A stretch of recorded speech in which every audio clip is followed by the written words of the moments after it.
Welcome to KGXT, Gen X Talks podcast, live from Central California. Making plans with the boys. I'm gonna hit the town. Yeah, I'm gonna make some noise. I'll push past the pain. Well, it looks like everything's moving in the right direction. You're going to have to wait to hear from staff or let them know. Actually, you know what? I got to turn on my app. That one app where there's some listeners that come on. They're like, dude, we can't hear you, man. Are we on time for once? We're on. Not only are we on time, we're actually doing it the way we're supposed to. You 2 weeks in a row, you broke one off. There we go. KGXT Radio. Okay, so let's see if that stays there. All right, so now I got that. Yeah, we're actually here simulcasting on time. Looks like everything's recording. The numbers are moving. Yeah, I think everything's recording. We just slid in sideways, though, today. We did. We literally slid in sideways. Well, you know what? We were probably 5 minutes behind schedule. Please, any questions? Only any details. What is this guy saying? What are you talking about? He says, I think we were like 5 minutes behind schedule, and we were like, okay, we're gonna get right there. Yeah. We're gonna be okay. And I went outside to go to the bathroom, and the dog was chasing a chicken. I'm screaming at Ranger to stop. You came out. That put us 10 minutes behind schedule. Yeah, but we should have talked about that on the podcast. I think we could have made up that time, but we ran around the yard saving one of your stupid chickens that jumped out of the fence. Trippy Pineapple and Sammy Joe says General sounds echoey. There's Need to nothing. fix that. I do not know how to fix that. I don't know. Remember, it comes out good on tape. You guys said I was echoey like I was in a can before, but the Streamlabs records it okay. It's an echo for both of us, Sammy says, now that I'm talking. I don't know. I have no idea. Let's see. I don't think there's a setting on here. I don't think there. Remember, we're doing this live, so we can edit out this stuff. Let me see. Filters. Edit filters. Well, it's going through Streamlabs. It's going right here. I don't know. There's no setting. Let me check. Double check. KGC radio server and import configuration. Nope, that's it. Audio is stereo, is left and right. MP3. Signal preset. I haven't touched any of these things, so I don't know. It's not something on the whatchamacallit Well, over there? if it was something in the pod track, I don't know why it would be affecting. Yeah, pod track. That's what it's why it'd called. be affecting both of us. Let me look. Let me dink around here for a second. Yeah, you dink around. Go ahead. So we're still going to be late. I'm not late if you're here. You're supposed to talk. Good morning, everyone. It's Thursday. It is 10 a.m. Los Angeles time, like the general says, right? Los Angeles time. I'm over here working I got the screen door open. Shut up. Let me do this. Okay. Thought you said you wanted me to talk. Well, yeah, but you're just asking me questions. That ain't good. Well, I don't. Oh, my goodness. I don't see anything in here. There's no reverb setting. I don't see anything over here that I can change with that. I don't know why it's echoey. Is it echoey for everybody? Like, is it? It's better now, Trippy said. Did you do something? Kind of. I didn't do shit. I didn't do anything. Eric says, you got that echo on the General's mic. No, Gen X Mom has no echo. Now he writes, there you go. And I haven't done anything. And Dr. McDreamy says, you're very echoey. Is echoey a word? Is echoey even a word? For a guy who's got a PhD, he sure chooses some weird words. Okay. Maybe they all make up words. You don't know. Doctors can make up all kinds of words. We would know. See, looking, Eric Stearns, who's paying attention on the KGXT radio app, not an app, he's on the website, but he writes to me directly. He says, echo is now on and off. I haven't done anything. No, you haven't. I've been looking, but I haven't changed anything. There's nothing to change. So I don't know why it's going off and on. So, okay, let me do this. Let me talk.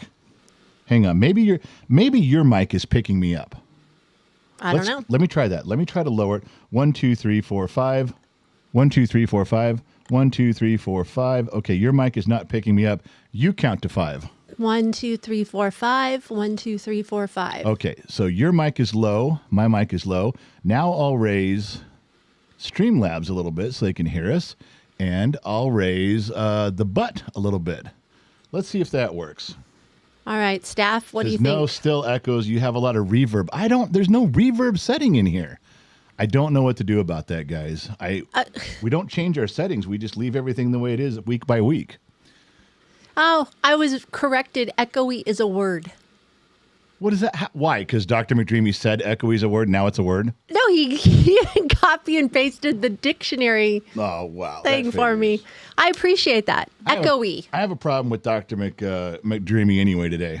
Well, are we going to start the podcast first? Welcome to the Gen X Talks podcast, broadcasting 200 feet below occupied California. That good? On KGXT radio.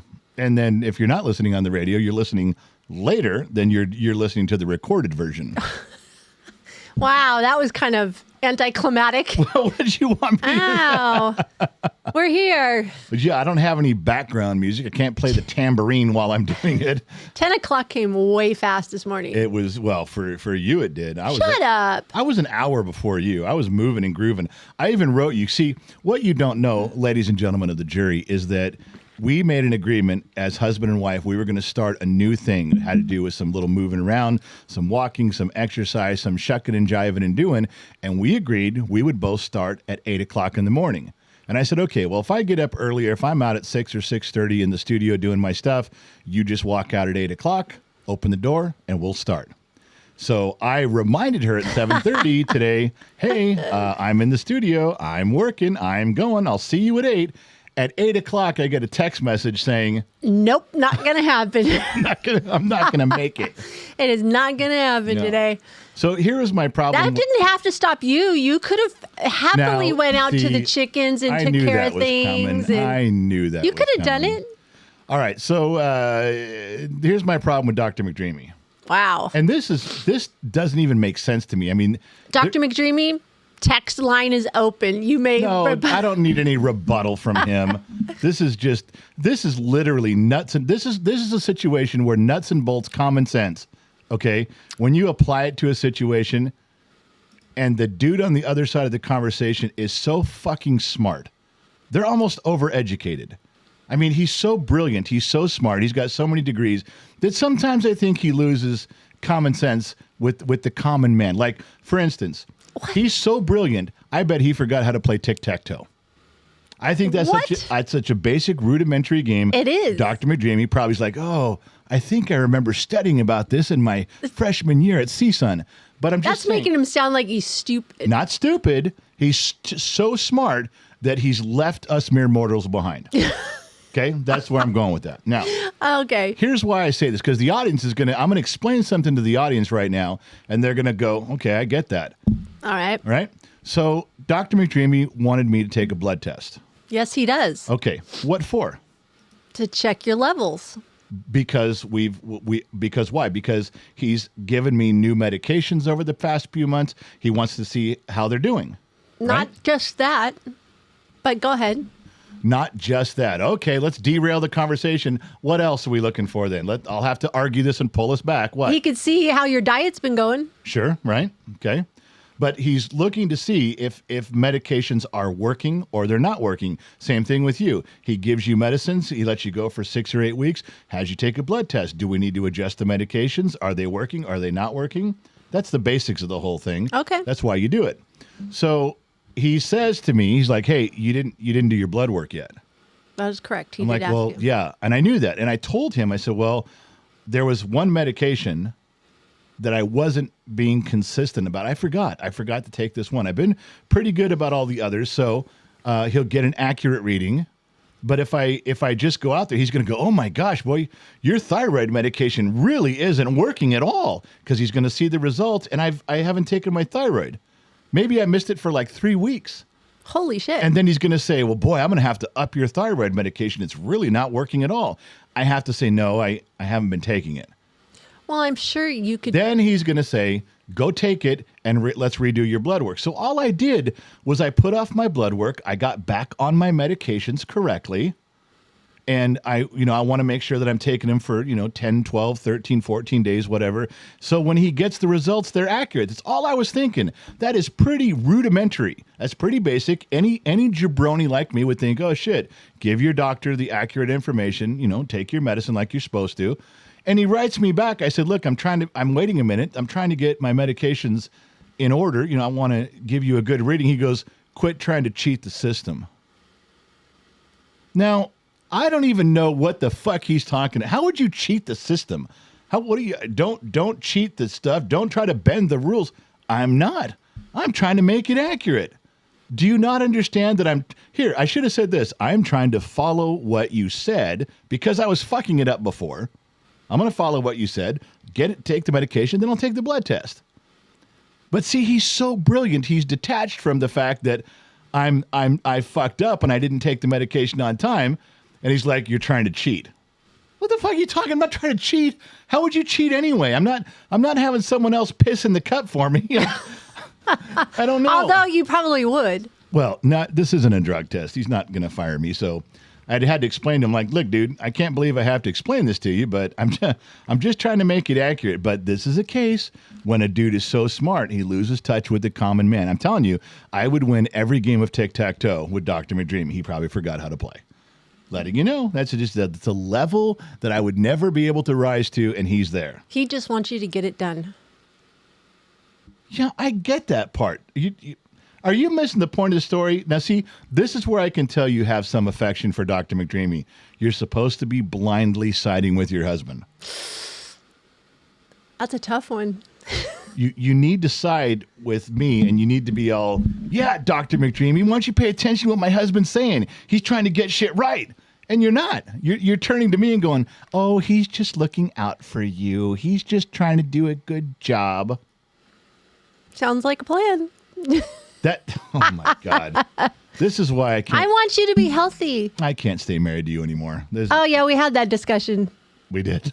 Yes. What did you say to me this morning? This morning? Yes. You going to bring that up? Yes, I am. What did you say to me this morning? I was so frustrated. I said, if I can't get you trained. Yeah, I'm not a dog. By the time you're 60 years old. I'm not a dog. If I can't get you trained, I'm giving up. I'm trading you in on 2 30-year-olds. When you get to 60, I'm going to trade you in for 2 30s. And I laughed and I'm going to hysterically. try it again. Yeah. I laughed hysterically, and I said, that would be interesting. You'll get, 2 millennials? Yeah.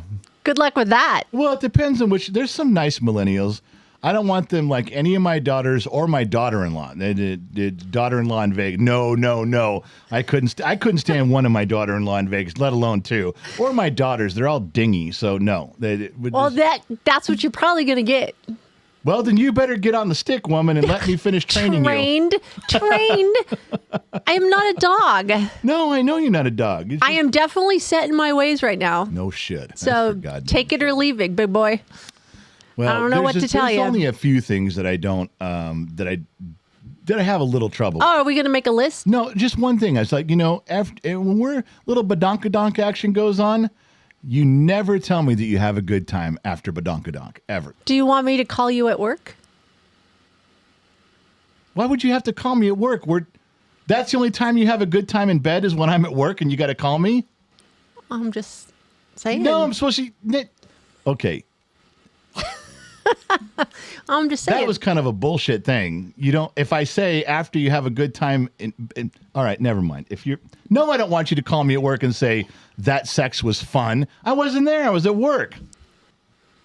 So I read an article that they're discontinuing some cars for 2025. Yeah, manufacturers do that a lot. They'll let cars come and go. Any thoughts on a couple of them? I wrote them down. So a Nissan Titan, a Ram 1500 Classic, and a Ram 1500 Trax. I don't think I've ever... TRX. T-Rex, yeah. What? Well, in my opinion, Nissan Titan that's been a troublesome vehicle ever since day one. They have not built a very solid Nissan Titan all the way back to the beginning. Then they started putting those Cummins diesel engines in them, and that created a whole other set of problems. So I don't know. I don't think that I won't miss the Titan at all. I don't think a lot of people will. Now the Dodge 1500 and all of its the classic, and there's the Super B version, and there's the Daytona. There's all sorts of ones of those. They're even putting big motors in those now too. How could you get rid of the Dodge Ram? That's like the staple. That's like saying we're getting rid of the F-150. It's just part of American culture. It's one of the Chevy half-ton truck, the F-150, and the Dodge Ram. Those are vehicles that are sold worldwide by the tens of millions. I I don't see why they'd be getting rid of those. I don't know. I just read the article really really quick this morning about it, and I was just seeing which cars. There's not a whole lot of them. I mean, there's some other ones that they're getting rid of, but nothing like. Well, car manufacturers usually get rid of stuff when it's more money to make them. They're not making enough money for selling them. You know, they can make money on every one sold, but they're like, look, if we're going to build 10 million of these, we're going to have to sell. You know, we got to sell like 9.9 million of them at full price to make it worth it. If their metrics fall under that, then they just dump them. But getting rid of a car line, I mean, that you'd have to have year after year after year of poor performance and then say, okay, we're done. That's a tough one to get rid of. It'll be something everybody can go read and figure out what's going on. So, speaking of trucks, did you pay my speeding ticket? Which one? I only have one. The one where we were driving to Reno, and I was doing like 98 and. 395 or down 395. Yeah, down 395. No, on the down, going up to Reno. Down. I know, but you were coming on the downhill. Remember? I know. It just triggers something to me. I can't stand people that say, like, if you're in Los Angeles, they go, "I'm going down to San Francisco." No, you're not. Oh, you're not. You're going up. You're going up to San Francisco. Look at a map. You go up north, down south. Down south, right. Even Gen Xers, there's hundreds and hundreds of Gen Xers that I run into that go, oh, I'm going from where we live in Central California. I'm going up to L.A. No. And from where we live, it's down to L.A. and the elevation's even lower. Yes. You can't even play it off like there's elevation. And that happens all over the country. I don't have any idea how backwoods, inbred, jed, milky licking, rope sucking, fruity ass ding dongs can not know a map down south, up north. I don't get that. But people do. I have to think about it when somebody says that too. They're going down to San Francisco. I'm like, you're what? Where are you going? Where do you live? Like, yeah, you live in Alaska. You're I have to think about it. But anyways, did I pay it? Yeah, you had to pay that. I told you. Well, what if I didn't? Well, then there's going to be a warrant for my arrest. Do you care? Not so much. I got more time than money these days, so I don't, What about traffic school? Would you go to traffic school? No, but you can do it for me because it's online now. What do you mean why would I have to do it? You had to, because that's your job. I didn't get the speeding ticket. Again, I'm trying to finish your training. By the time you're 60, you're See, supposed to... I can go over the speed limit and not get a ticket. You obviously cannot. You got caught. What do you mean you can go over this? Yeah, I'm just because you haven't got caught doesn't mean you won't get caught. You could get caught very easily. You could get caught. Well, I don't know. I think I paid it. I'd have to. You gotta know. You can't just say. It was due. What is today? I'm going to turn off this podcast. I'm going to get up out of this chair and I'm going to lay hands on you. No, you're not. I'm going to. We're at the end of August. You said you didn't care. You just told me you don't really care. No, you asked if I cared about a warrant, and I said, no, I really don't care. But I don't want the warrant. Just pay the ticket. I did. I paid it. I was going to say, now it's going to be even more. No, I don't. I'm just messing with you. I did. I just wanted to see what your reaction would be. I thought you'd have the same attitude at the kid, a few days in jail and... Well, first of all, if they had a warrant for my arrest down here and it was all the way up in Northern California, I don't know what they would do. They'd probably arrest you and they'd probably just process you right out and then say, okay, you got a court date. And the judge would say, pay the fucking ticket. I mean, they don't want you to go to jail. My ticket would have been in jail for 3 days. That's what I would have had to do, 3 days in jail or pay the ticket. Yeah. And, Would you have done it? Long time ago, I would have done it. Yeah, all the time. But now, no, I'm a big fat guy. And you wonder where our son gets that attitude. I like pillows in my bed. Many pillows in the bed. I need my CPAP machine. I got to have TV going. I mean, you and I are going to go fisticuff one night. If they're going to set up my jail cell for 3 days, it makes me very comfortable. Yes, I'll go. I highly doubt that. Me but too. You and I are going to go fisticuff with the bed and the pillow situation. Okay, listen, we've discussed this. Literally for the last 6 years, I've had, I think, 11 pillows. It's and you've had one. Ridiculous. But now you come to bed and you prop yourself up in bed with 3 pillows. Because I'm reading. And you take 2 of them from me. No, I don't. Yes. So I take one, maybe one. all of my For my 11 back. pillows have a place. Oh, you've got to And be kidding you me. take 2 of them, and I have to wait till you fall asleep, because when you fall asleep, you only use 1 pillow. Then I can take the other 2 back and build my little fort, and then I can go to sleep. But I have to wait for that. Ridiculous. It's not ridiculous. But you're now like, we have a king size bed, and I'm not even Calif- sleeping on a twin. California kid. I'm not even sleeping on a twin. Like that part, that small of a space. Yeah. It's like a cot. Well, yeah, but I mean, That's really rude. now I'm a rude sleeper. Yes. There's not even such a thing as a rude sleeper. You're hogging up the whole bed. right, you need to whatever. knock it off. I'm sure there's many women out there that'll complain that they have this little side of the bed. Usually it's the other way around. Men have the small side and women take up everything. But I own this marriage. And we have a typical thing of he doesn't like blankets. I love blankets. No, I hate blankets. It's ridiculous. I don't know. I sleep on top of the blankets. Sometimes, Which drives yeah. you nuts. It drives me insane. So I don't know. because they're asking, everyone's emailing me, hey, we want to see, I promised to put together a video of the kid jumping out of the airplane, the Army Golden Knights paratrooper thing. Yep. I was going to put a little montage video of what you guys did and all that stuff, and I haven't got to it yet. But then the emails came in and said, how did the water ski national championship thing go? Oh, man. And I'm going to tell you guys right Kinda now fizzled. well, That's it was weird, but I was a little bit upset by it. And I'll tell you how this went. Jacob, one of our brand managers, set it up with the guys to talk to the guys about doing. They were doing a water ski nationals thing out in Arvin.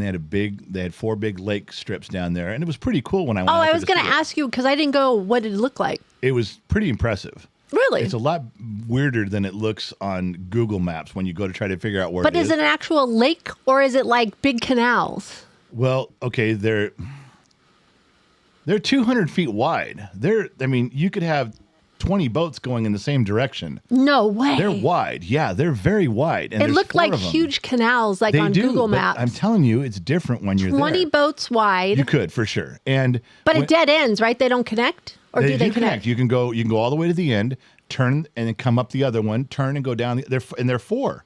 Huh. So let me back up. So Jacob gets us connected with these guys. That's weird. And they would like us to promote their water ski event because they run the water ski circuit like NASCAR does. NASCAR does races all over the country. You score points, and at the end, you get trophies and ribbons. And then there's who's got the most points is the grand champion of the whole thing. All right. So they ask us, hey, you could promote this and get more people out there because water skiing's not something like NASCAR that draws a lot of people, and they're dipping their toe into social media to see what they can get. I said, yeah, I don't even want any money. I just said, give the kids some water ski lessons, and we'll do it. We'll come out there with the canopy, we'll promote it, we'll do some stuff. And so Jacob says, all right, well, since you're just trading this out, just talk to the guy directly. So this guy's name was Eric, a Frenchman, huge, thick French accent. Seemed like a nice guy, but he was running the entire event, so he's very hard to get a hold of. I didn't bother him a ton. I just sent a text message or left a voicemail, said, hey, when you get a chance, give me a call. Finally, he does. He calls me, and I said, just tell me what you want. Tell me how you want me to promote this. I'll promote it. We'll come out there. We'll put up the canopy on the big day, and we'll get as many people as we can. We'll walk around with a microphone. We'll chat up the crowd. We'll do some stuff. He's like, yeah, it's great. It's great. I said, all I want you to do is teach the kid how to water ski. When do you want to do it? And he's like, well, we're really busy. It's like, well, yeah, you're busy, but this is still part of the deal. What do you want to do? So he says, we'll do it a week before. I thought, okay, well, if they're doing a Friday, Saturday, Sunday thing, we'll do it a week before. That's out of the way. We're not tripping over anybody there. And he says, can you come out really early on a Sunday morning? So we do all the arrangements. We go out there really early on a Sunday, and there's really nobody there. There's a few people moving around, but you can tell they're setting up for the event already. They've got permanent. It's such an odd area for something like that when we have lakes everywhere around. We have a few lakes within distance. Yeah, but here's something I noticed there, and I noticed it because I've skied and I've been on lakes. I asked the guy, because I noticed this, I said, There's no ripples on. I was going to say, is it a controlled environment? The way these lakes, these stretches are banked with their rocks. They're banked at like a 45, and they've got rocks, and the banking goes way down inside. It's not like it just is a steep, to the bottom. No, and you watch these boats go by. The ripples go to the edge, and they're done. They don't come back. So now you have this strip of water that's built correctly. And the ripples don't come back. The thing turns to glass. Was it specifically made for this Yes. water ski Yes, thing? that's all it was Like made somebody for. just picked Arvin and said, Yep. "We'll put this here." Yep.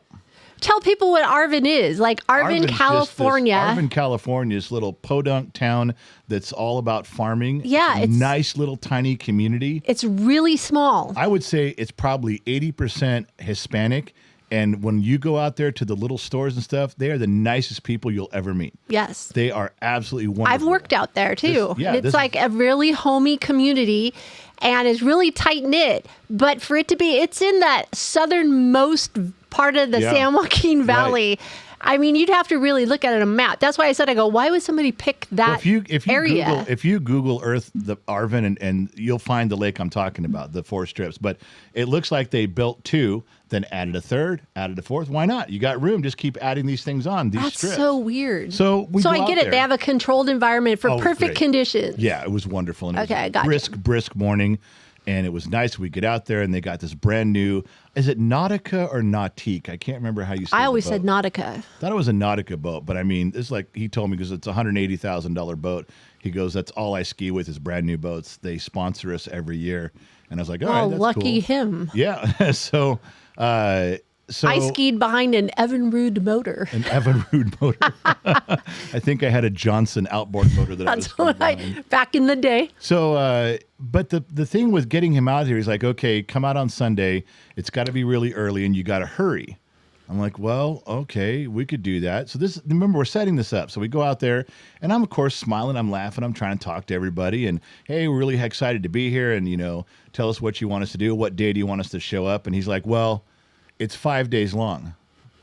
I said, okay, well, what's the day? What's the big event day? He goes, well, there is no big event day. I said, well, I can't come out here for all 5 days. We had planned on you and I had planned on being out there with the kid and Trippy, Pineapple, and some others on that Saturday. Now things are getting a little ornery in this conversation at 7:30 in the morning. And they're like, well, we got to hurry up and do this because we have other skiers that are coming in to train in an hour. I'm like, well, okay, but I thought this was part of the deal. We're not trying to. I told you I'd work around you. Why didn't you pick the best time? We could have been here at 6 in the morning if you wanted to. And so they're trying to teach Briggs. When you give lessons, it's always on land first. Here's how you sit. Here's how you position. Here's how you hold. They get him out in the boat, and these are 2 world champions. I mean, these guys their resume is longer than my arm. They're extremely good, but I don't believe they were really good at having patience in teaching. Guy could drive the boat really well. Guy could ski really well. But the 2 guys on the boat, were kind of being short with Briggs. Like, you're not doing it right. Stand up. Don't lean forward. Don't. And he's trying to learn this, but they're hurrying him through. Oh, that's so not fun. 45 minutes in, they're like, okay, that's it. We're done. We got stuff we got to do. See you later. And I'm like, okay. Now, I'm not happy with how they did this. I'm not happy with how they rushed us through this. But I'm thinking, all right, I'll hold up my end of the bargain. I'm not happy with it, but I'm not going to punt on it. So I asked Eric while we're there, who's now kind of ignoring me and all of us. And they're like, well, just get your stuff and get out. Thanks for coming by. No pictures, no nothing. And I said, okay, well, where do you want us? I'm looking around this whole facility. I said, when we come in on Saturday, where do you want us to put up our canopy? Where would you like us to be? Where's I don't want to be in anybody's way. And he goes, well, and he kind of points over there is probably going to be okay, but I'll let you, I don't know. I don't handle that part of it. I have a guy, I forget his name was John or Joe or So something. he pitched you off to somebody else. Right. And I said, Yeah. okay, well, can I have his number? And he goes, yeah, I'll give you his number, and then you can talk to him. He's in charge of where everything's located on the ground. I said, okay, that's fine. So we leave. Like, half a day goes by. I don't get any message. So I texted Eric, and I said, hey, man, can I have that guy's number, please, where I can contact him. I'll introduce myself and go from there. More time goes by, nothing. Finally, at one night, he sends it to me like on a Tuesday night, I think it was. So 3 days later. So I did text the guy and said, hey, I think his name was Joe. And I said, Eric gave me the number. I'm supposed to come out there, Gen X Talks. We're supposed to put up a canopy, just kind of hang out, promote the event. And he goes, who? No one had told him what we were doing. So he tried to call me, and I missed his call. I called him back. He missed my call. We texted a couple more times. We finally got on the phone, and I said, hey, Joe, sorry that we're playing phone tag, but I'm supposed to come out there on Saturday. I didn't know where to put the canopy up and come out early. And as I'm doing that, he interrupts me and goes, I don't know where the sponsors go. Oh, my God. I have no idea where the sponsors go. Yeah. I said, well, Joe, Eric gave me your number just to tell me where do you want me, even if you're not the sponsor guy. He said you knew where to put this. He goes, yeah, I don't know. I'll have to get back to you. I said, all right, well, I didn't mean to inconvenience you. I'm sorry. Call me back when you have a chance. He goes, yeah, I'll call you when I get a chance. And I said, okay, well, and he hangs up. Now, this is Tuesday. Yes. So by Thursday, I have texted a couple more times. No response, no reply. No, nothing. And we completely blocked out the Saturday. We blocked out the day to go do this. And these guys don't care. They just felt like they were hurrying through water skiing with Briggs. They don't really care. Yeah, put up your canopy anywhere. Blah. Nobody took me seriously. Yeah. Nobody was taking me seriously. And I'm like, look, I can try to bring a ton of people to your event. We've done it before. Yeah. We've had events where we can bring in 1,000 people, but they were like, yeah, whatever. And everybody pointed the finger at someone else. Someone else will help you. Someone else will do it. And the whole thing just seemed very rushed, like they didn't care. So I didn't show up. Yep, we didn't. I didn't go Thursday or Saturday. I just didn't go. And you know what? Nobody even called. Nope. Nobody Wondering called where and we said, were. hey, I thought you guys were coming out. Hey, nobody even missed us. Not even a little bit. No, they didn't take any of it seriously. So, and what's bad is that I really like the setup out there so much. I'd like to sit Eric down. He says he's up there all the time. I'd like to sit him down and go at lunch, not when he's distracted, and go, listen, I really think this would be a lot of fun to do together. You guys want more people to come to these events all over Southern California. We can help do that. We can bring fans all the time and hang out and have hot dogs, and you guys can sell T-shirts. And Is it a public place to go? I mean, can the public use the lake, or is it a private? No, it's private. Yeah, It's privately owned. Yeah, it's privately owned, and it's a security gate to get in and out. Oh, it yeah, is. Yeah, you can't just walk up there. They have to open it to the public, to get to for an event. Oh, interesting. So I'd like to do more with them, but this was just such a fucked up thing that I didn't even talk about it on the shows anymore. I kind of let it go. Yeah. But fans, the viewers did ask, like, hey, man, what happened with the ski thing? I know, they did. So it was frustrating, and I wanted to do more, and I didn't want to give up, even though I wasn't going to renege on our part of it just because I felt like they didn't take us seriously at teaching Brigger. I was still doing it. But when they ignored us after that, I kind of punted. I'm like, all right, dude, if you don't give a shit, why should I? That's where I ended up with that one. But the Army one was very fun. They were very interested. They focused on you guys a lot. It was a big thing, and I want to do a video with that because that came out well. The Golden Knights one? The Golden Knights, yeah. There's a lot of pictures. I was so happy with everything that we got with that. And yes, we they said we could tag them and stuff too. And we should. Put that to the front of the thing or to their story, and they would post it on their story. But yeah, I think Briggs had a really great experience. The only thing I would say was the hotel wasn't the greatest. Right. For in Vegas, but that was fine. What are you gonna do? That was the only thing. But otherwise, it was a really great trip. Well, that's the way it was with the water ski thing. Brigger had a good time. He was like, "This is great." I mean, he was loving it. Just it didn't last very long, and they weren't super patient with him. And what did he say to you about that we had a boat? Do you remember that comment? Well, as soon as he got done, we were driving home. He goes, "Man, I want to keep doing it. This is great." And I said, "Yeah." He goes, hey, wait a second. We had a boat. Yes, we did. We had a 24-foot Rhinell boat. I go, yeah. He goes, that thing was gorgeous. I said, yeah. He goes, Yeah, it was. Why don't we have a boat anymore? I want to use it. I want to go skiing. Go ask your sister. Go ask your sister. Your sister's got the boat now. Sister's got it now. He was, all of a sudden, he realized, before when we had a boat, he didn't care. He's like, fucking boat. No, he was little. He used to ride with me. I know, got to wash it, got to clean everything off after each trip. I know the kids used to hate that. They used to hate cleaning the boat. But then now he's like, oh, man, a boat. Yeah, well, we don't have the boat anymore, so. No more boats. So that was a shocker for him. Yeah. So guess what? It's a week and a half till the annual barbecue here. Things are, there's such a weird gig going on with this barbecue. There's so many people that are coming now. I don't even know if there's tickets left anymore. There's probably a handful. You know what? I have to go look because there is a cutoff date. And now I have to go look because I can't tell, I can't buy all the food and everything and then have, the number, right. have everybody. I think we're going to sell out before the cutoff date. I think when I look, there's a handful left of tickets for this, but you got to buy a ticket. You got to show up in person. But I'm hearing so many stories because this is our last barbecue at this house. We're moving. That's right.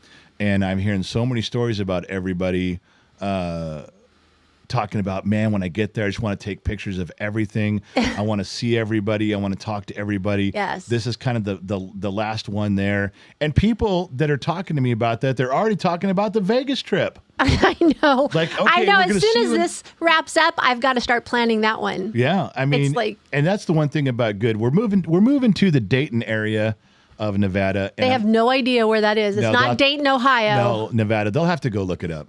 But even if we don't land this piece of property, I'm still moving up there, even if I have to change directions. What do you mean we're not going to have that property? Don't burst my bubble. It's timing. Babe. It's timing. I don't want to talk about it. Okay. You'll disappoint me. Stop. Well, I'm working on it. I got the money. I just may not have the money quite on time. You know what? I'm working on it. All right, I said to stop. Either way, in Dayton, we'll be able to drive down to, it's 6.5 hours to go to Vegas. We can be there by lunchtime. We leave early in the morning. We can still do events in Vegas. We usually stay for like 4 or 5 days when we're down there. When we go to Vegas. Does that make it further away? No, but it just, you said 6 hours. We can be there in half a day. It's not like we got to drive across the country. Well, like some people. Right. I'm not talking about them. Well, can we talk about the barbecue? Because I'm starting to kind of like, not stress, but I've got to start really sitting down and making notes and planning the whole thing out. And there's some people I'm so excited about. There's a few people that are coming from the East Coast for the whole weekend. Yeah. That are going to kind of hang out for the weekend. Like come during the day and kind of hang out. And so we get to spend some time with. There is quite a few people that are going to be here Friday night, all day Saturday, all day Sunday. There's people that are going to be here it's going to be a weekend thing now is what it's turning out to be. I'm really excited to meet people. And our own Sammy Jo said something about doing name tags this year, which I think is a great idea. Like we don't recognize the people, but we'll recognize the names as soon as we put it on their name tag. This is where I want to point something out.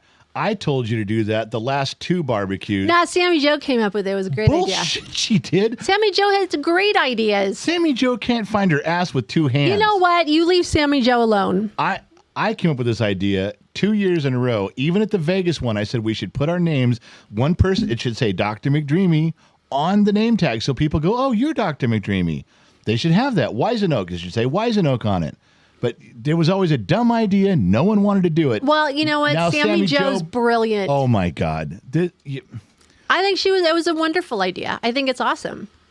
At moments like this, I'm reminded of one of the greatest philosophers of the 20th century, Iceman from Bodfish, who looked at me across a crowded table and said the words, chicks, man, chicks. It's got to be a girl's idea. Keep talking. I'm grabbing this call. What? We have a phone call? You can't have Hello? What? Unbelievable. Hello? This is so unprofessional, getting a phone call in the middle of a podcast. Oh, my goodness. I don't know who that is, but hey, I have to answer the phone if it's the city that calls. Damn city. So much freaking paperwork. Fine, I won't. Next time it calls, I'll let it go to voicemail. So much freaking paperwork. I know. It's ridiculous, the city. But here we are. Ain't that the truth? So, yeah, Sammy Jo stole my idea, and now she's getting credit for it, even though it was mine. And I think it's a great idea. The barbecue is going to be a lot of fun. I got a couple things I got to do this week. I wish Brigger would be around more, but why? What do you want to do? Why, are you going to try to solve it for me now? You got your game face on? Okay. You know the stone table that blew into the pool 2 years ago? Yeah. We took all the stone off of it. We got the wood for it. We got to finish cutting the wood, put it out front, stain it, let it time to dry, and then screw it to the stone table. And we got to grind the rivets off the stone table. Easy peasy lemon squeezy. We got to take it out front, grind them all down, cut the wood, 2 cuts on a table saw, 2 cuts, set it on there, and stain it. That's it.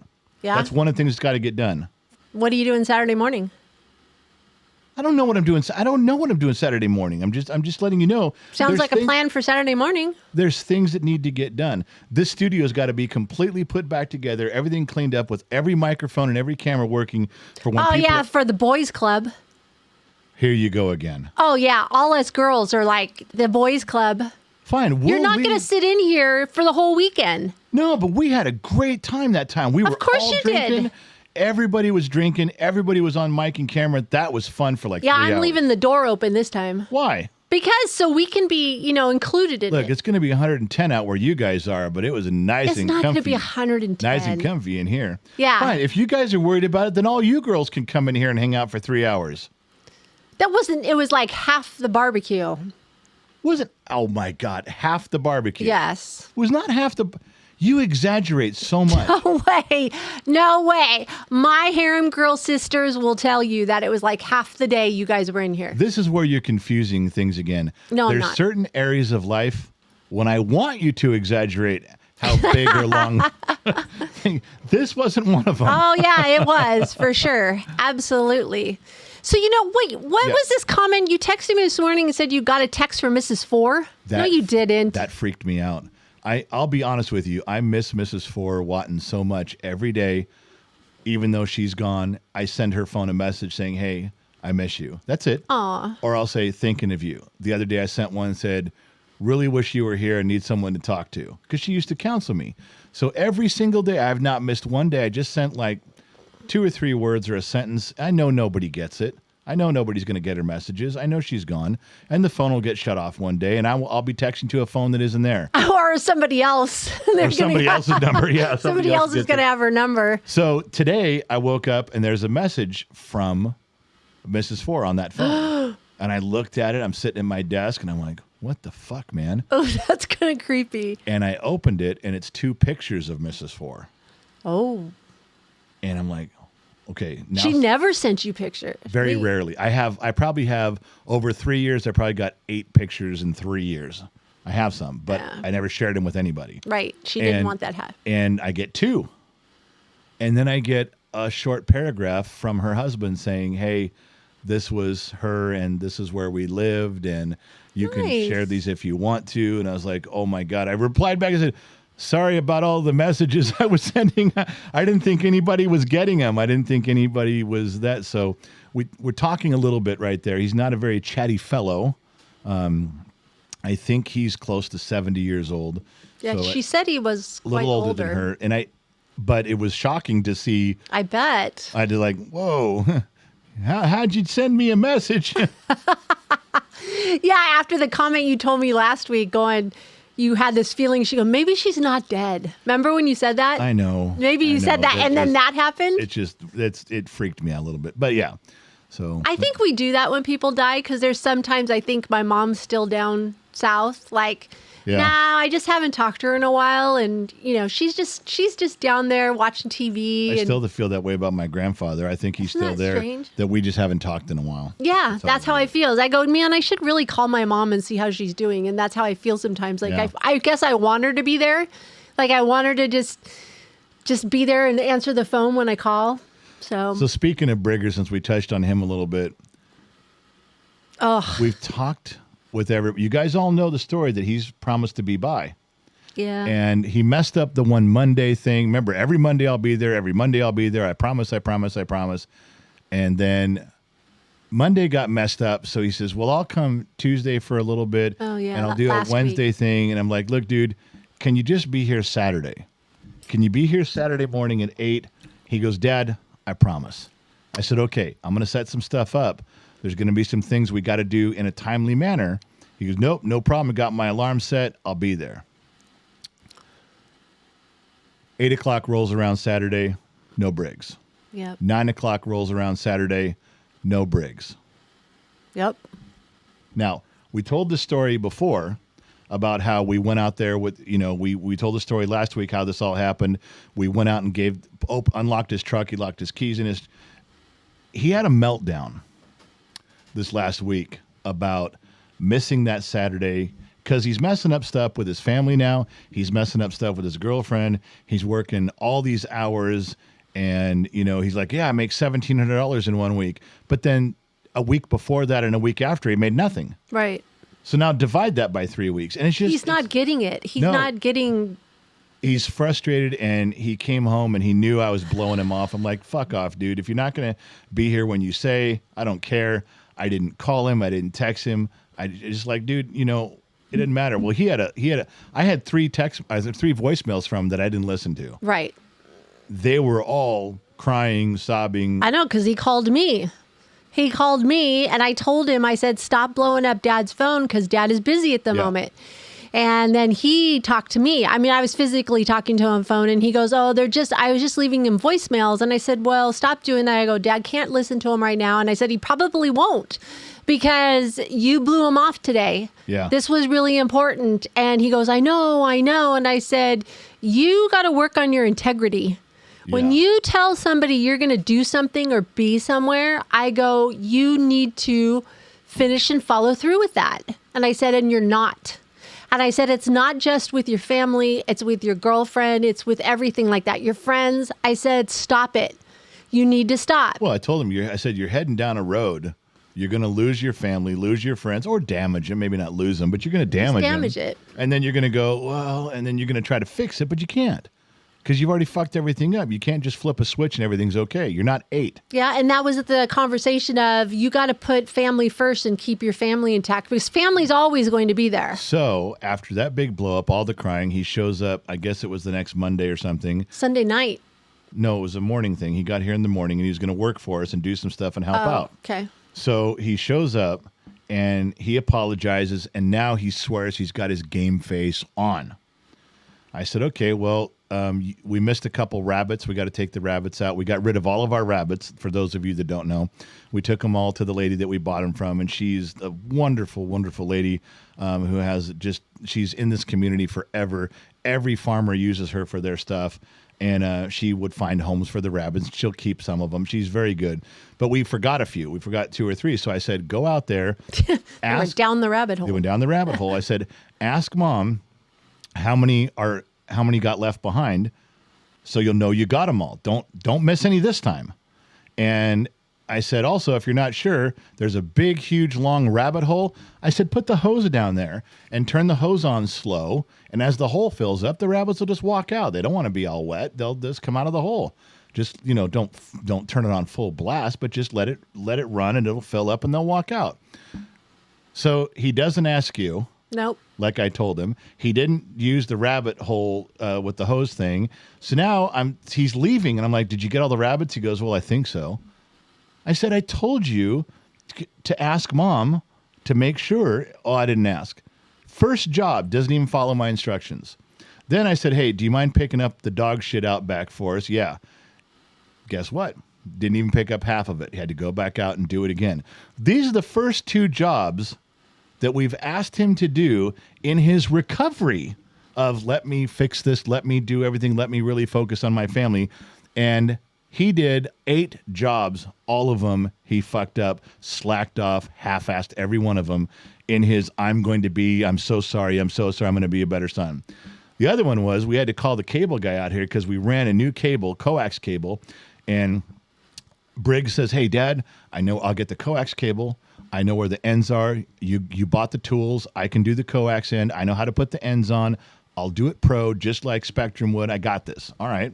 So he does this 100-foot cable, and he puts the ends on it. The cable's still not working, so we end up calling the cable guy. And guy comes out here and go, hey, my son built this cable, and we can't get internet from point A to point B. And the end falls off in the cable guy's hand. He didn't even crimp it. Man. And he goes, well, here's one thing. Your one side is all fucked up. It's crimped, but you got it all. The wires are touching. He didn't peel the wires back correctly. And this one's not even on. Again, here we are waiting 3 days struggling with our cable because we can't figure it out. And it turned out to be that cable. It turned out our diagnosis was right. We did need a new cable. And if he had done the job right, problem would have been solved. But he half-assed it, didn't do it. Now I'm just livid. I'm fucking angry about this. I'm like, he's fucking up he didn't care. He didn't show up. And then when he does show up and apologizes and I'm going to put a good foot forward, I'm going to try really hard. Everything he did was half-ass hurry up. He even put the coax cable, he didn't put it away. He put it in the back of my truck because it was easy. He just walked by and set it in the back of the shop truck because he didn't want to walk back in the garage and put it away. And you won't let me confront him on this shit. So the next time I saw him, I didn't blow up at him. I wanted to point out all the fucked up shit he's doing and go, yeah, nice. You're really going to help your family out. Here's all the fucked up shit you're doing. You didn't even give us 1 day of trying hard. Not 1 day. One day you couldn't even do it right. And you won't let me say anything to him. You still want to have these kumbaya group hug moments where it's like, well, if you keep pushing him away, he'll just be gone forever. What about the fact he's pushing me away? What about the fact he's running shit up the flagpole on me? When does that count? Well, I would say you can, but you can't use those words that you're using right now. Now you're going to choose how. I'm sorry, Princess. Well, why don't you write a script? I would love to. For how I'm supposed to say it. I'll just go, I think you're a good son, but you didn't pick up all the dog poopy correctly. There you go. I'm not going to do that. All right. Well, we'll have to discuss it and see what happens. We'll see if he shows up. He's going to show up, but he doesn't do any. I don't want him to do anything because he doesn't do it right. You and I have to go back and redo everything he does. Then maybe he needs to stay away for a little bit and see what happens. Okay. You want to know what I wanted to do? And I didn't say this yet. And I'll submit this to the jury, to you guys, the listeners right now. I wanted to tell him, you need to focus on what you're doing. Please, when I ask you to do something, please do a good job at it. Don't half-ass it. And then I ask him to do something, and I'll just double-check it. And when it's not done right, say, hey, you didn't put the cable ends on correctly. You got to leave. Well, I'm supposed to be here the whole day helping. I don't want you here. You couldn't even do one job right. If you can't do the job right, you got to go. I don't want you back. Don't give me the keys to my house. Don't come back. I'll see you Monday. Then the next Monday when he comes, I'll start over and say, now you're here again. I'm going to give you some things to do. That sounds like a plan. Please do them I'll correctly, back that. or you can't come back. And say you're gone for the week. If you just can't do it, then go. I'll do this myself. I don't need you. That's what I wanted to do. And you said that with not one F word in that? Well, you said that. I'm totally on board if that's how you're going to talk to him. In the tone of voice that you just said it, was absolutely perfect. I was talking to you. I don't know, but if you deliver it to him like that, that's cool. I'm all for it. Go ahead. So no colorful metaphors. No. Well, that's what I want to do. He's not a mechanic. Or a plumber, or a sailor, or a dock worker, or a railroad yard guy. He doesn't work for you. He's not a mechanic at the shop. He's your son. Well, still, that's what I want to do. And then Would you do that to a mechanic? Oh, yeah. If he worked for you? Oh, yeah, fucking A. So if he showed up, messed up a job. Get the fuck out of here. If you're going to fuck up like this, go home. You're not going to fuck up 6 more cars today. I'll stay late and do them myself. Pack your shit and get the fuck out of here. And you can't come back tomorrow. You can try tomorrow. Okay. But he loses that day's wages. He's like, can't work, do we? Get the fuck out of here. If you're going to fuck around. That's where that attitude comes from. I knew there was some sort of Did your dad do that to you? Or your grandpa? Well, Grandpa would treat me that way. He's like, if you're not gonna help the family, my grandpa would say, if you're gonna do the job right, you show up on time, you work hard, you ask questions, you do what you're asked. And if you can't, you're not willing to help the family out, you can just go. And I felt so guilty about having to leave and had to walk away because my grandpa was like, no, we're doing stuff around here today. It's a family project. It's a family thing. And if you're not here to help and follow directions and do a good job, you're going to half-ass stuff. Get out of here. Did he make you leave sometimes? Yes. Oh, really? But only a couple times. And then I really wanted to be there. I would try really hard to stay. I didn't want to be let go. But kids today, they would leave. They're like, fine, I got stuff I can go fucking do today. I'm going to go hang out. I'm going to go miniature golfing. I'm going to go home and play video games. You don't want me here? Fine, I'll fucking go. And the reason is because my grandfather, I felt that he was distancing himself from me, or I was distancing myself from the family by letting the family down and having to leave. Kids don't feel that way because women like you bring them right back in. It's like, fine, mom's going to love me just as much tomorrow as she does today. This is no skin off my back. I'm fine. I don't care. I'll leave. I'll be back tomorrow like nothing ever happened. But when I was growing up, it wasn't like that. You felt guilty because you're like, please, I want to come back. I don't want to feel this way. There were some consequences. There's no fucking consequences. And even though you're Gen X, you do the same thing to our kids. Because I'm a mom. I don't care. It's bullshit. You're the meanie. You coddle them, and this is the creation you've made. Understood. So, anyway, and on top of that, Jade, I don't even know where to go with this with Jade. I don't have no more words for that anymore. Jade had a meltdown, and she tells me... It's these last two. Yeah, so last two kids. They're going to kill us. So Jade says, basically, she says, I'm in a huge depression. My life is over. Everything's a wreck. And I go, take a shower, come out to the studio, and we'll talk. So she takes a shower. She comes out here. She sits down with her little cup of coffee, and she begins to talk. And I said, stop. This is the part you wanted to know about because you said, how did that conversation go? Because you weren't out here. Mm-hmm. I said, I'm not going to sit here and listen to you whine for 2 hours. She goes, well, I want to tell you why I'm depressed. I said, I know why you're depressed. You've made terrible choices. Your life's all fucked up, and now you don't know how to fix it. Well, Dad, don't you want to hear? I said, what? You can talk about your boyfriend. You can talk about your work. You can talk about your friends. I said, I'm not going to listen to it anymore. I said, you're with the wrong guy. Break up with him. But you won't because you're in love, and it's too hard. It's too hard to break up with him. You know you should, but you're not going to because it's too hard.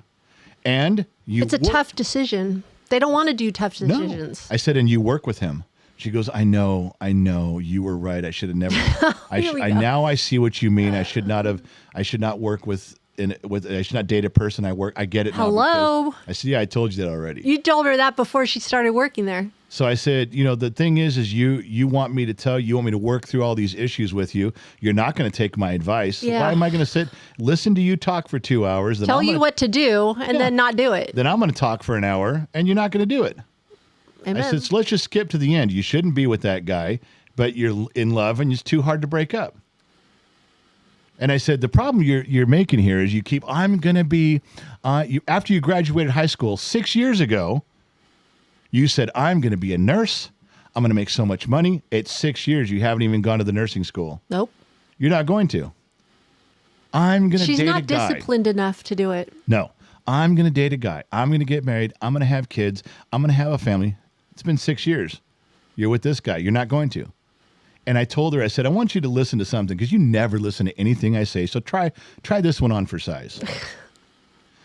If you don't start making a few better choices in your life is going to make the choices for you. That is a great saying. And she goes, I love that. I don't know what you mean. I said, well, let me give you an example. I've been telling you for 6 months to change the oil in your car. Mm-hmm. Drive in, sit in the waiting room, get your oil changed, and you just won't do it. It's a hassle. It's tough. It's inconvenient. It's time consuming. Blah, blah, blah, blah, blah, blah, blah. Yeah, blah. it sucks. I had to do it yesterday. Right. I hate it. But sometimes you got to do things you just don't want to do. I said, and what's going to happen is you won't make the choice to go change your oil, and life's going to make that choice for you because you're going to blow up your engine. Yep. And then you're going to go, now what? I said, well, you had a chance to do the right thing. It was hard. It was tough, and you didn't want to do it, so life made the choice for you. Now your engine's blown up. Okay.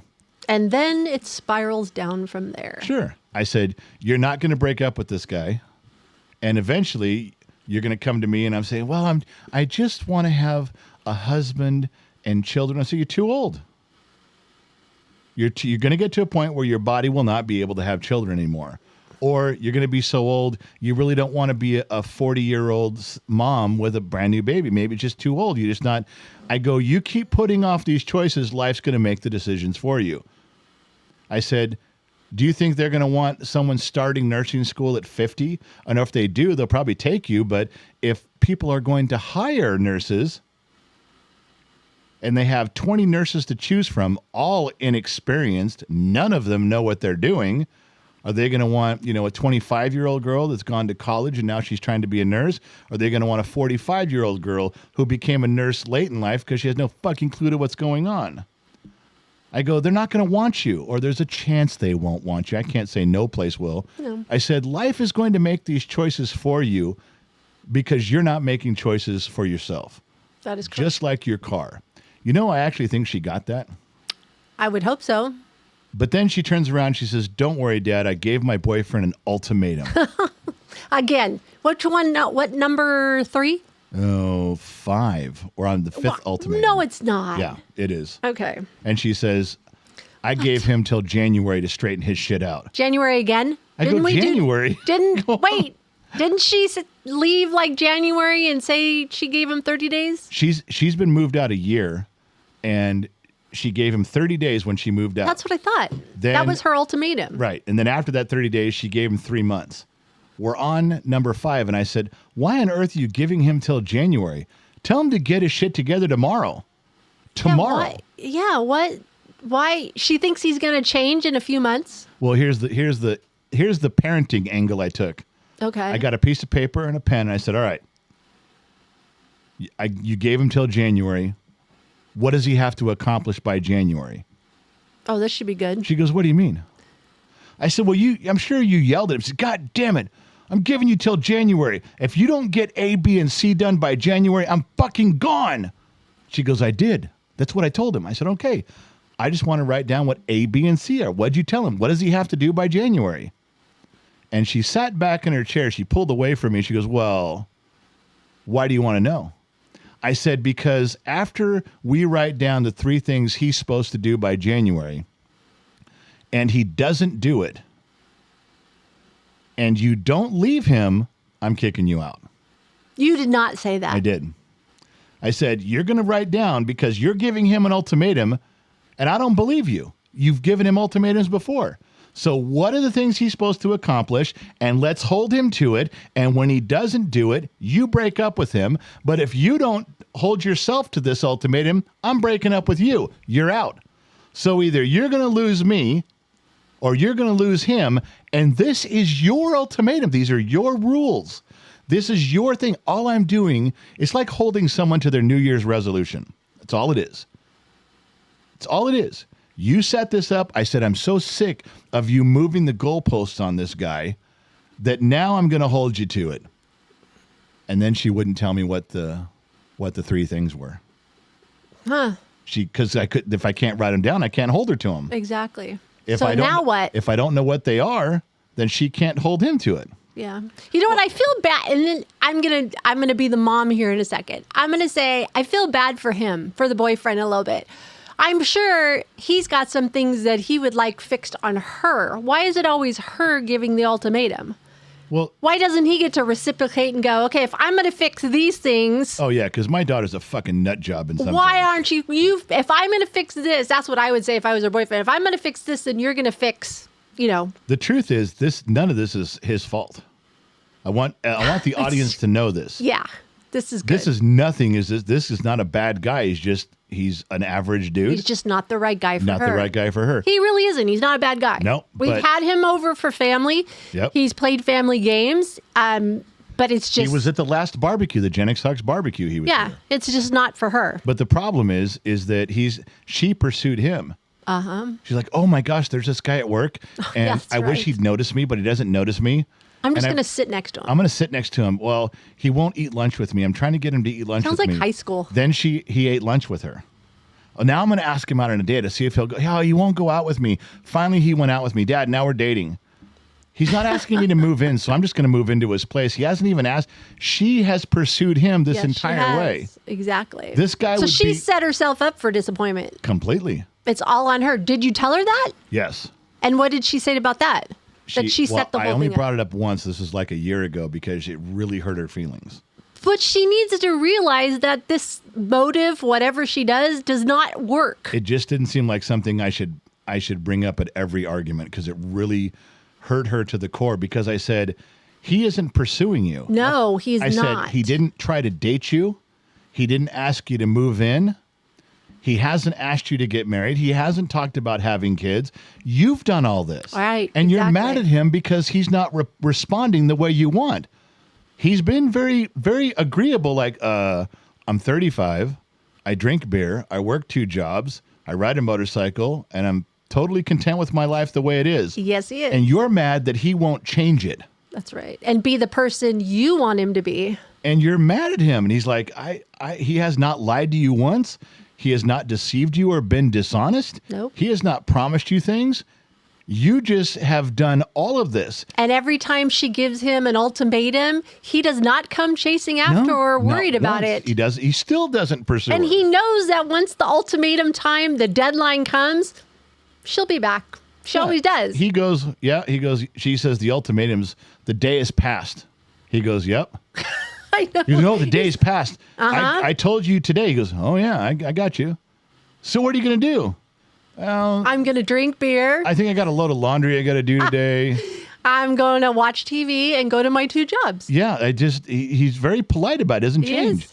But yet here's my daughter throwing away 3 years of her life now, trying to change a guy into what she wants. This isn't, and she just won't do it. So why did her older sister call you the other day? Oh, she has her older sister who's married to the Marine who lives in Nebraska now. They were down in San Diego. They got to do a 3-year deal out there before they can come back as part of his military career. She called me just livid because she goes, now Jade wants to have a baby. Yep. And she's pushing to have a baby. And my other daughter says, I don't think she cares if she's married to this guy or not. I think she's going to force him to be a father. What are we going to do about that? We're not going to raise a baby. No, I'm not raising it. No way. I'm okay, not I want to be on the same page as that because I'm. Oh, now you want to draw a line in the sand? I've raised 8 kids. I'm done because that's exactly what'll happen with how this is happening is she'll have a baby, but only want the baby in the good times, not the bad times, the hard times. Well, the other daughter calls me screaming and yelling at me like I allowed this to happen. And I had to point out, I go, look, all of you daughters have your head so far up your ass, I can't teach you anything until you hear this noise. When your head comes out of your ass, then you guys start to pay attention. So don't blame me. That's why she called. Well, part of it is she's one of the ones that has stayed here the longest of the girls. That's what I think she's our having. Our whole podcast is turning into these 2 kids. We don't have any funny stories anymore. We don't have any anecdotes anymore. It's a discussion. We're having this discussion. Yeah, I'm going to go read the numbers, and while you watch, our viewership is going to drop because nobody's going to give a shit about these 2. Oh, it's like a saga. It's like the soap operas back in the day. It is. That's what it is.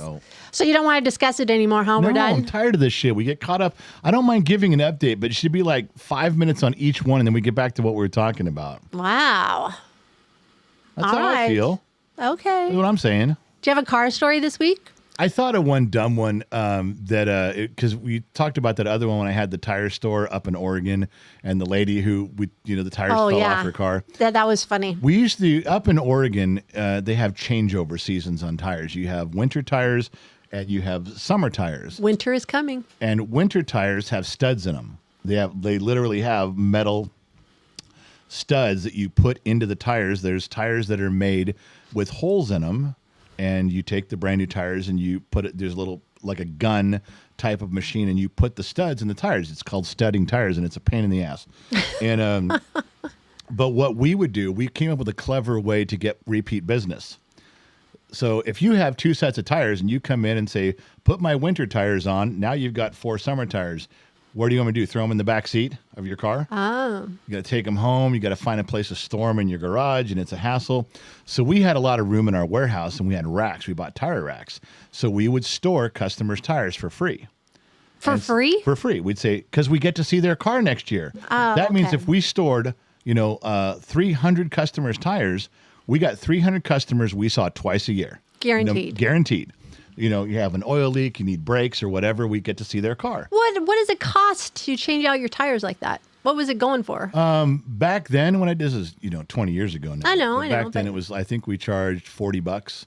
A tire? No, or no. $40 total to change them out? Change them out. Just swap them out. $40, Okay. change the tires out, and you're done. Okay. And we thought that was a good way to, have the customers come in twice a year. Repeat business. And most people would come in anyway, but it was a good way no matter what. So this one guy had this little, like a Toyota pickup, and he had summer tires, and he had left them with us one winter, put him back on the summer, left them with us the next winter. We never saw this guy during the year at all. He only came for the tire stuff. He only used us to store his tires, you could tell. There were some customers that did that. So after it was the 5th summer for these tires, and I went to find the tires, and I couldn't find them. Uh-oh. And I don't know where they went. Somebody threw them out, sold them, stole them. I don't know. And I said, look, man, I don't have your tires. And he goes, well, then you owe me $300. I go, for what? So I said, I'm not giving you $300 for your shitty tires.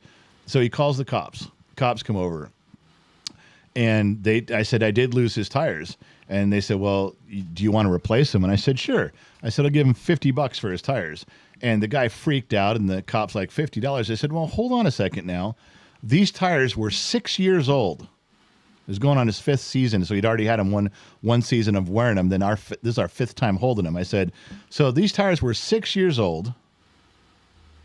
They were bald. They were mostly wore out last season. They were done. He hasn't had an alignment on his truck. Go look at the tires, the winter tires that are on there now. They're wearing terribly because the guy will not pay for an alignment on his car. His summer tires were the same way. They were shot.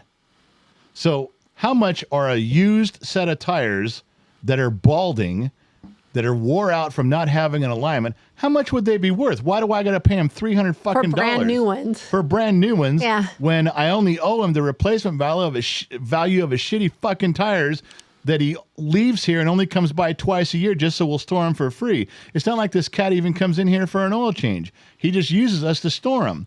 And I'm not paying for tires that he's going to claim were brand new, and they're fucking not. Yeah.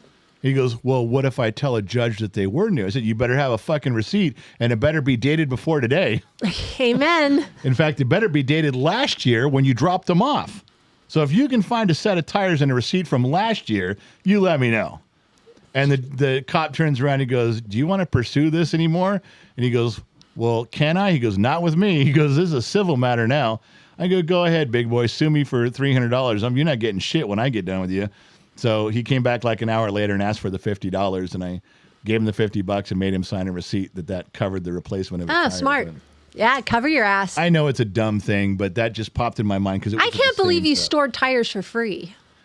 We weren't using the space, and we thought it was a really good way. I know, but it's just like a storage facility. It's like a place of storage. In the beginning, we didn't have a lot of customers. We were really trying to start up our business and get customers, and that was a good way to get people in. And we'd write on their receipt that we're storing their tires. We'd write down what size, what make, the brand they were. And then people would start coming back. Most people came back all the time because we were so nice, because we were so honest. They would come back all the time and, hey, I need a tune-up. Hey, my check engine light's on. We put forth, it was an olive branch. It was putting forth a good foot in the community first. And we did a good job. We had these racks. We stored them how we're supposed to. The tires never got oblonged or out of shape. We wrote with a big grease pencil their names right on the tires, so we never got them confused. I think that one set of tires was the only one we got confused. Was that one guy that one time. But it turned out to be a good way to get customers and keep them, and it did some goodwill. It was a great idea. It really is a great idea to do that. So yeah, it worked out well. But so who's calling you? Oh, it's our son. Now you just texted me. Is he listening to KGXG radio? No, Listen to me you don't want to know. You don't want to know. Well, what he's asking. I want to know. What's he asking? Hey, Mom, is my wallet at the house? I am not fucking driving that to him today. No, I haven't seen it. I haven't seen his wallet either. If it was at the house, it'd be, well, you know what? It might be in the downstairs bedroom. I haven't looked down there. I haven't looked either, like in there to see, but I haven't seen it. I mean, it's newer than yours. I'm going on record right now. We're not going, I know. If you drive that wallet to him, I will divorce you and change the locks before you get home. That's I'm not going. Okay. But my day is filled. I am too busy today. But even if it wasn't. I'm not doing it. He can come here if it's that important. But I haven't seen it. And where does your wallet go? In the basket by the front door. Where does it go when we're out? In your purse. My purse? Yeah. Why? Because I'll lose it.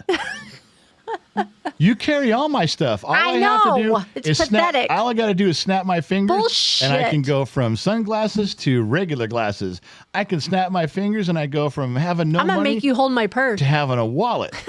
You carry cologne in there for me.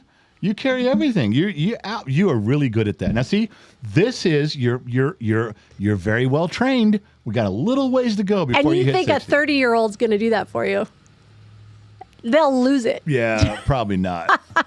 I don't think so. He said, okay. I said, I have no idea. We are recording a podcast. He goes, okay, well, if you see it, let me know, please. I don't know. I'm so just. Oh, my goodness. How do you lose? I mean, never mind. Well, you could lose your wallet. That happens. I mean, I'm not going to say he's an idiot for doing that, but it does happen from time to time. But he hasn't been here since, like, when? It's been a couple days since he was last thing, here. and I give, and he gets all butthurt when I go, I thought you moved out. Why are you here eating? Why are you here doing laundry? Why are you? He goes, let's just let it come home and hang out for a couple of days. And then I pin him down and go, why the fuck are you back home? Because I don't have any money and I don't have any food. There's no internet in my house, my apartment, but I get paid in 3 days. So if I could just hang out here for 3 days, I go, I thought you moved out. I thought you had to go get. What are you All our back here kids have for? done that. Oh, I know. Then you run up and hug him. It's okay. It's okay. Dad does this. Yeah, Dad did it with every single kid that moved out. Because every one of them came back. Absolutely. Absolutely. They leave in a big huff. Then they come back and like, thought you didn't want to fucking live here anymore. Our oldest, who is, 31 now? 32. Yeah, Oh, my 32. God, he's 32. Yeah. Do you remember when he got out of the Army and he went to school on his GI Bill? Yeah, he was in San Jose. San Jose. And I told him, do not move in with this one guy. Yes. Do not pay $3,000 for rent. It was so do outrageous. not do this. And he goes, Dad, I'm hearing you, but I'm going to do it anyway. But why is because the GI Bill paid for what zip code you were in. Their comparison of how am I saying that? Right. The money that they would give you as a stipend was based on the zip code that you were at. So San Jose is a lot more expensive than Bakersfield, California. Yeah. So he chose to go up there so he would get more money. But he was burning it. Oh, he was done. He had a whole semester. Maybe it might have even been 2 semesters, but I know it was one. He would spend 3 days. He got all of his classes into Monday, Tuesday, Wednesday. He would drive down here Wednesday night. That's right. He would stay Wednesday night, Thursday night, Friday night, Saturday night, and Sunday night. He would drive up at 5 a.m, go to his classes. He would stay 2 nights in that apartment with no food, no furniture, no nothing, and drive home. Hey, but it had a pool and a gym. It didn't matter. By that time he goes, I don't even care if it's got running water. And I said, you're paying $3,000 a month rent up there. You're up there 3 days a week. You're at my house 4 days a week. Where's my money? Dad, stop. I don't have any money. He did that for a whole semester. He goes, and every time, whole semester, he did it every week. He'd come in here. He'd just slide in sideways and go, and by the way, I'm out of gas. Yes. So I had to give him gas money. To go back, to get out of our house. Yeah, you gave him, you'd always give him a box full of food. Yeah. And then he would come back, he'd go to school for those 3 days and come right back. It was pretty funny. And I go, why don't you just drop out? He goes, because then I owe back all the money on the grant money I got. I owe it back if I quit a class or I don't pass a class. So he did that. And he had to have so many units too. Yeah, he did that for, I think it was a year, but he did it 4 days here, 3 days there. Yeah, then he transferred and went to school closer to us. Yeah. But for that, that was crazy. Oh, yeah, but every time he shows up, I go, what the fuck are you doing back here? Dad, you know why I'm back here. I don't have any money. I got to do my laundry. I need a shower. Yeah, all those things add up, like laundry detergent, soap, shampoo, conditioner. They don't realize those little things and the toilet paper and all the personal stuff that you need that mom and dad supplied for you. Well, all of our kids have come back after they've moved out in a huff, and I've beat the shit out of every one of them. Like, what the fuck are you doing back? Oh, no. That you didn't want to be here anymore. So crazy. All right, are we done? Can we be done? This was a boring podcast. I know. It's all right. It was just an update on life. Yeah, but it was like, we're not going to get one good comment on this. Okay, no more big updates on the kids. All right, that's a plan. Next week, that's it. That's a plan. Because we had some really awkward... We have some good stories. We have stories. We got stories, we damn it. We have a life. We do have a life. I'll tell you one thing that happened that you didn't know. Oh, no. It's kind of dumb. Is this confession time? No, it's just stupid. Is that because I'm still pretty fat? I have not been fat my whole life. I got fat these last 4 years. I'm trying to shake it off, but there's still some things. Shake it off. If it was only that easy. There's still some things I'm not happy with that happened to me that I'm not ready for. I sat down in a chair to play video games with Trippy the other day. Uh-huh. And when I stood up to get out of the chair, my ass was so wide. It was under the arms of the chair, and the chair came up with me. Oops. I actually stood up, and there's a chair stuck to my ass. Did you laugh, though? No, I started beating the arms trying to get the fucking thing off me. Did Trippy laugh? He didn't see it. I was behind the monitor. All he'd heard was it fall. He's like, what'd you do? Nothing, I'm fine. Chair just fell over, I'm good. But I stood up, and the chair was stuck to my ass. That's not even funny. It's a little funny. It's not. It's really. Hey, laugh at yourself, because it is kind of funny. Well, I'll be laughing when I can tell that story and then go, I remember when. Right now, not so much. All right. Well, let's end this. All right. Wait, the marriage or? Oh, my gosh. Sorry, well, you just came to me. The podcast. Everybody wants the music to come back on. No shit. I on would the radio. At this point, like, oh, my God, stop talking. All right, we got to get out of here. We got to say goodbye. Say goodnight, Gracie. Good night, Gracie. Thank you guys for tuning in. Not sure where you're listening in from around the planet, AM, FM, Sirius XM, or perhaps you were tuned in on the Armed Service Radio Network. Remember two things. Number one, wherever you go, there you are. And I'll catch you guys on the flip side.